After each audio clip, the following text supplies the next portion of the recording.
All right, so I just sold everything to move everything into Wellington. Now, you got to wait T+1 or T+3, I can't remember. But I'm actually, I'm only 51. My better half's only 47. So why would I possibly have 30 with Wellington? Probably about 35% bonds. I actually think bonds are going to perform decently over the next 5 to 10 years. I do. I think this is a trade that's it's undervalued, and I think there's a long-term value there. Now, I'm not going to make any money in bonds. I'm telling you right now, in terms of what the upside is. I don't expect to make any money. I think it's downside risk protection, and I think during a deflationary time that will come after this insanity, I believe, I absolutely could be wrong. I think bonds will show to be a good place to be for a portion of my money. I still want dividend-paying stocks. So when I sold my VTV, which is what I had the by far and away my biggest holding, I still want dividend-paying stocks. That's what Wellington has. And so I'm saying, look, I'm 51. I'm saying I think for the next, basically 5 to 10 years, the markets are going to be less likely to perform stock-wise with still the same amount, if not more risk. And I think bonds, if we go to a deflationary place, will actually perform quite nicely. When I say I'm not going to make any money, when you're not making a deflationary time, not making any money is the same as making money, if that makes sense. And what if I'm wrong? All right, then I miss out on upside. So let's take a look at what Wellington has done relative to the S&P 500, shall we? Because let me just explain something. The periods from 1930s to basically 1929 to 1937, the Great Depression, or even 1938, bonds did fine. Japan, bonds did fine. You know what did not do fine? Japan, 1930s were stocks. That's just a fact. You can say the periods from 1966 to 1982, we can look at Wellington to see how it did compare to the S&P 500. Even that, numbers look pretty good. So if you have a sneaky suspicion that what has just transpired over the last 13 years is unlikely to happen again, I frankly don't see it happening again. 80s and 90s and the teens were freaking kick butt, take names. The aughts were horrible. And horrible is only down, I think the aughts were basically broke even. So 3 of the last 4 decades, the markets just kick butt and take names. One of those 4 decades, they did horribly. So on average, that's pretty significant growth. I think we've got all we could out of globalization. I really do. In fact, I was talking to a guy today. I forgot who he worked for. Some kind of plant, some kind of furniture making plant of some sort, like office supplies or something like that. I forgot. But anyway, they used to manufacture almost all their product in-house in the United States. They used to. And he's been in the business 30 odd years. So it's like, I think he was saying 10% when he first started was outsourced. And now it's like half. Private equity comes in, buys them out. What do you think private equity is trying to do? Well, they're letting labor go. They paid them handsomely to leave. They'll walk away. What do you think they're doing? Why are they doing that? Because they want to maximize profits. What's the best way to maximize profits? To reduce expenses. What's the best way to reduce expenses? Not have stuff built in the United States. I think we've squeezed that orange as much as we possibly can. The easy orange juice to have been made from that squeeze is gone. I really believe that. On top of the shipping costs, as we go more net zero and all this, it's just the products is going to be more and more expensive to ship from China, Vietnam stuff. It's like, I could be wrong. I could even be justifying this to myself. That's fine. But if I'm wrong and Wellington does just what it did in the 30s and just what it did in the 70s, I'll take that any day of the week. Just what it did in the aughts, I'll take that any day of the week to give me some downside risk protection. On top of that, to give me some deflationary risk protection. So let's take a gander, shall we? Hold on a second. So we're going to go to my man Dan Kuhlebert's website. This is 55e.co, C-O, not com, but C-O, 55e. And we're going to put in Wellington, and we're going to go back. Let's see, we're not going to have to take any money out. We're just going to start each with $100,000, and we'll put in, and I haven't done this, so we're going to do it together. So if you think I have no clue what Wellington has done relative to S&P 500, and we're going to do 100,000 in each. Okay, there we go. And we're going to go back to as far as we can, starting my blink, and we're going to go to 1920. I think it's 1930 is when we can start. 1931. And we'll go just to 1940. There we go. All right, so let's see. That looks right. Cool. Says Wellington does go back that far. Oops. There we go. All right.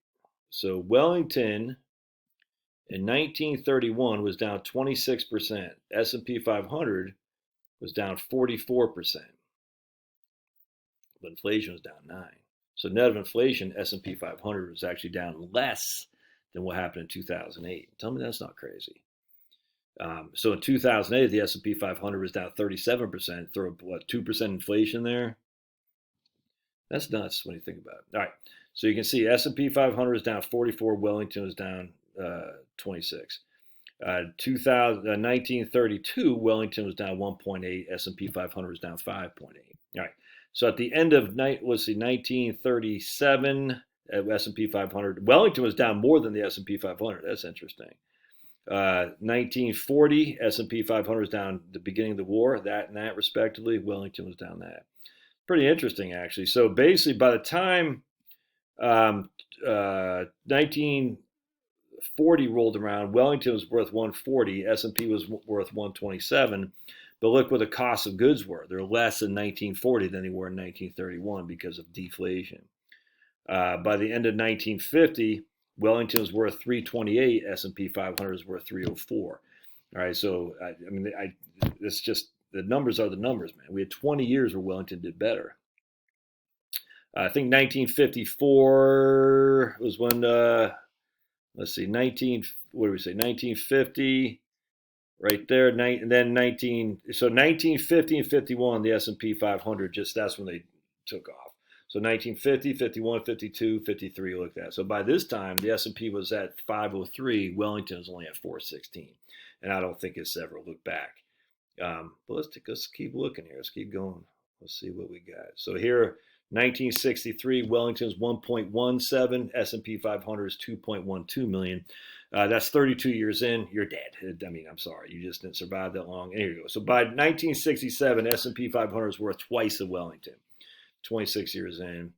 We go to 1970 right here. Yeah. So, for the long term, Wellington did significantly worse than S&P 500 because of bonds. But, man, I'll take that. By the time 2021 rolled around, Wellington's worth 200 million and S&P 500 is worth 700 million. But yeah, he said, but you're dead. All right, so I'll take that, man. So let's go now to 1966 to there's my boys. Hey, boys. 1982. So basically it took 22 years for the Wellington to for the Wellington to lose to the S&P 500. That's a long time. A long time. The long term, we're all dead, as Keynes said. 1966 to 1982. So in 1966, we start with $100,000. 1982, Wellington is going down to 259. S&P 500 is 303. So from 66 to 82, the Wellington basically kept even Steven almost a little bit behind. Yeah, a little bit behind, but not much, the S&P 500. In 1974, right here, Wellington's at 97, S&P 500 is at 99. In 1977, Wellington's at 138, S&P is 157. I'll take that, man. In fact, in I'll take that any day of the week. So now let's go to 2000 and 2000 right here. We're going to go to 2009, another 10-year time frame. I cherry picking? Sure. Absolutely. After the last 13 years, I don't know why you would not start to think there's some downside coming. You better protect it. 2009, Wellington is worth 148. 181. S&P is worth $90,000. All right. And by 2008, Wellington's worth 148. S&P 500. I'm sorry, Wellington's worth 181. S&P 500 is worth $90,000 at the end of 2009. So Wellington was up 80%. S&P 500 was down 10% for the course of that decade. 2008, Wellington's 148. S&P is only 71,000. Yeah, so it's not even debatable to me. All right, so I'm going Wellington because I think there could be some significant downside risk coming. I do think deflationary times are coming for sure. And if I'm wrong, well, I will have less than half of what the S&P 500 did, 40 years from now, and I'll be 91 years old, and that's fine. I can't afford, my friends. That's the issues when your income is tied to the equity market, the investment market. Because a lot of you guys, when we went down south last 2 years ago, March of 2020, I didn't get very many solicitors who wanted me to do financial plans. I got some, not many, and so when your income is tied to that model, and this is what happened to me in 2008. All my income was tied to the financial markets. Financial markets are getting killed. My own investments are getting killed. My income is getting killed because other people are getting killed. You see what I'm saying? That's not a good place to be. So your income's losing. Your essentially the steadiness of your job is at risk, and your own investments are at risk too. Can't have that, man. I can't go through that again. Now, luckily, I'm a much better financial place now than I was back then, but it's still risky. My wife stays home because she's not taking the fourth jab, and this is what I do for a living. Start to save some money. You know what I'm saying? Thankfully, the mortgage is getting paid. It's all good. But at the end of the day, caution is is precedence for me for sure. And frankly, I don't need to have billions of dollars. Never had. Charlotte doesn't need billions. We got a couple things we got to make sure we take care of. Future. But on that, we're just not very spendthrift. We're just not, man. It's just the way it is. And so we just want to protect the downside. And in my opinion, Wellington's the way to do that. But even more than that, I think the opportunity in bonds look pretty good to me, because I'm telling you, everybody in the market says, "Oh my goodness, the bond market is going to get killed." I hear that every day.